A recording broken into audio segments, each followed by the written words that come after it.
Welcome back, everyone. Dustin here again, Average Guy Hi-Fi. Got another review for you guys. Just wanted to give a shout out to all my kind of favorite YouTubers out there, like Techno Dad, Spare Change, Youth Man, Thomas in Stereo.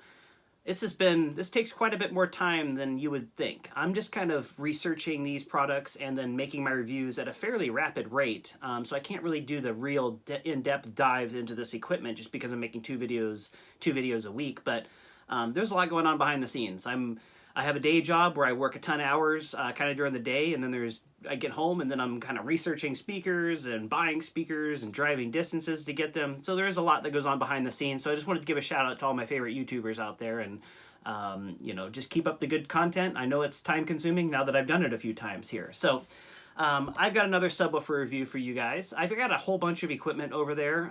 It's kind of been equipment overload. I'm actually running out of space in my little place here. So there's going to be plenty of content coming up here for you guys. So if you're into the used audio market, or you're looking for deals, things like that, subscribe to the page. Hopefully I can end up saving you guys some money, and then also help you give you some information about speakers that might be available on your secondhand market. So, well, let's jump right into it. This right here is a Monitor Audio BRW-10 subwoofer. It's a 150 watt RMS subwoofer. Monitor Audio claims a frequency response down to about 27 hertz, which is very good for a speaker this size. I wouldn't, it's going to be hard for it to achieve that in a larger room or with really a lot of volume, but this has actually proved to be a pretty punchy little subwoofer that I've enjoyed. So I've been listening to it for a few days now, and it's just been great. So again, it's got a 150 watt RMS amplifier. Kind of show you a close-up of the amp there.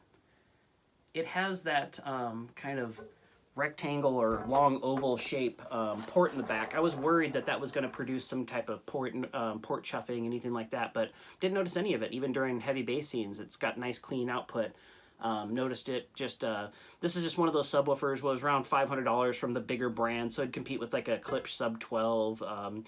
The Definitive Technology Super Cube 3s, those type of subwoofers that can be had generally around that $500 range. So there's a ton of competition, but this was a nice quality little subwoofer. Take off this grill here. I know I got some requests, actually 3 requests from people that wanted me to show the speaker grill. So I'll just show you guys a close-up of that little Monitor Audio logo. It's actually got a wood backing. I prefer the grills that have the plastic backing, because then I can just stick them in the bathtub and give them a good scrubbing, because if you can kind of see it, there's little bit of stains on there, so you have to be kind of careful when you're cleaning it off. But this right here is the 10-inch, kind of a plastic material sub right there, and yeah, like I said, I've just been enjoying it. So we're gonna pop over there. We're gonna play the race scene from Ready Player One. I'll give you guys a close-up of the cone in action there, and then we'll come over here and I'll give you guys the Average Guy Hi-Fi score. So again, let's go over there and I'll show you guys that race scene, and then we'll come over here and I'll give you guys my impressions of the subwoofer, and we'll move on. We've already got this thing sold, so that money will go towards buying new gear.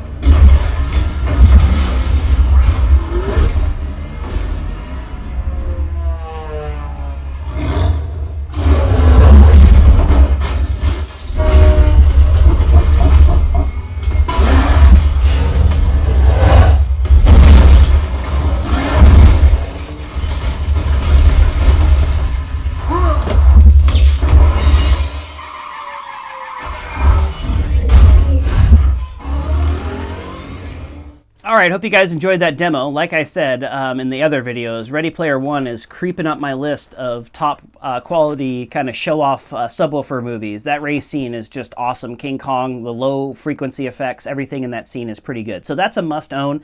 It's like Mad Max up there. Ready Player One is definitely up there. I love the movie Tron, as you guys know, if you watch this channel. So there's some pretty good movies out there. I think Ready Player One is one of those must-own, especially in 4K if you've got a good player, a good receiver, and a good TV. It's just a stunning picture. It's actually a pretty cool storyline. I feel like every year we kind of get closer to the idea of living online. So hopefully not. The real world's better.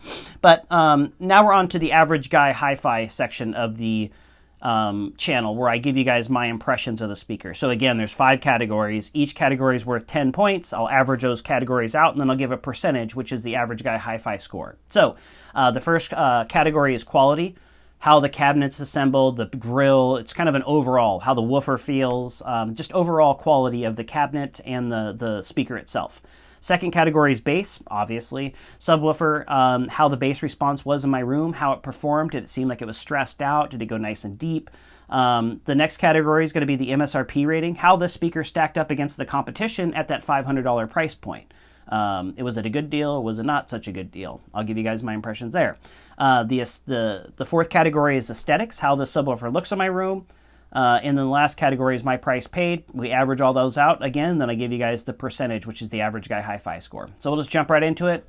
The quality, I gave it a 7.5 out of 10. It's got a very high quality cabinet for this price point. The amplifier feels sturdy. It's got good feeling switches. The dials are nice and smooth. The grill material is good quality. The woofer feels good. For this price point, very good quality subwoofer. 7.5 out of 10 there. When it comes to the bass response, I also gave it a 7.5 out of 10.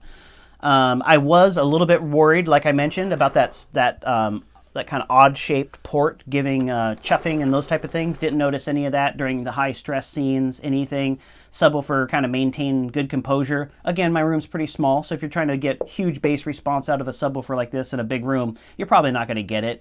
My room's pretty easy to energize, though, so this subwoofer performed very well with my square footage over there. So when it comes to the bass, I gave it a 7.5 out of 10.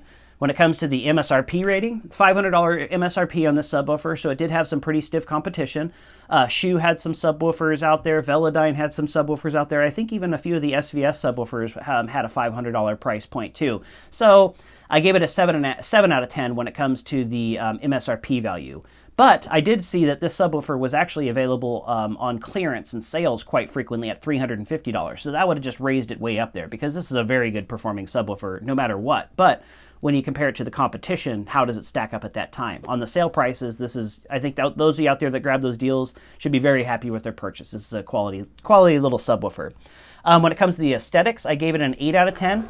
Again, I like the grill materials. I like the two-tone when it comes to the different color driver compared to the cabinet. I like the monitor audio embossed trim ring around the woofer.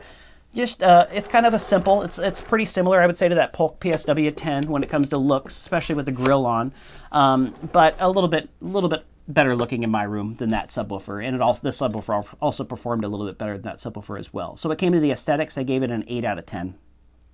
My price paid, I gave it a 7 out of 10. $120 is a killer deal for the subwoofer, but as you guys know, the ones that follow this channel is like, that's what I'm trying to do, is just get amazing deals on speakers, and I've really done well over the years. So I gave it a 7 out of 10, which is still a very good score. It's just not as good as some of the other scores out there.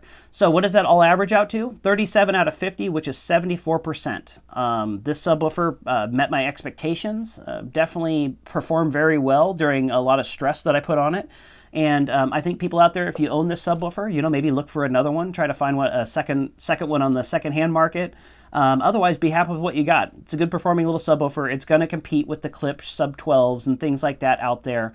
And just, it definitely, that frequency response of 27 hertz in room is, I could think it could probably do that in a pretty small room, but if you put this thing in a big room, it could get drowned out. So definitely a nice subwoofer. Again, I'm a big monitor audio fan, so I'm a little bit biased going into this, but if you have this subwoofer out there, congratulations, nice little sub. There's definitely better out there, but again, if you're trying to chase after the 1%ers of the world, you read these forums, these guys have 418s, and most of us can't pull that type of stuff off. Maybe one day. I wouldn't mind having 418s in a dedicated room, but right now, this subwoofer has to sit next to my chairs, it has to be out there next to my kitchen, so I have to kind of get away with something a little bit more discreet. So again, I hope this channel has kind of helped you guys save a little bit of money. Have any questions? If you have other speakers out there that you're thinking about buying, maybe just shoot me a message. I might be able to steer you in the right direction, because like I said, I've owned hundreds of speakers over the years, so I probably have at least some experience physically buying them and owning them.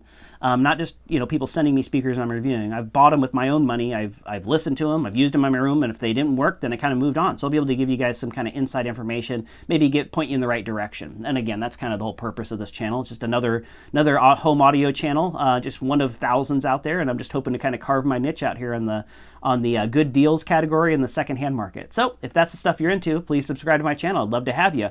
Again, my name is Dustin, and the name of the channel is The Average Guy Hi-Fi. Thank you very much.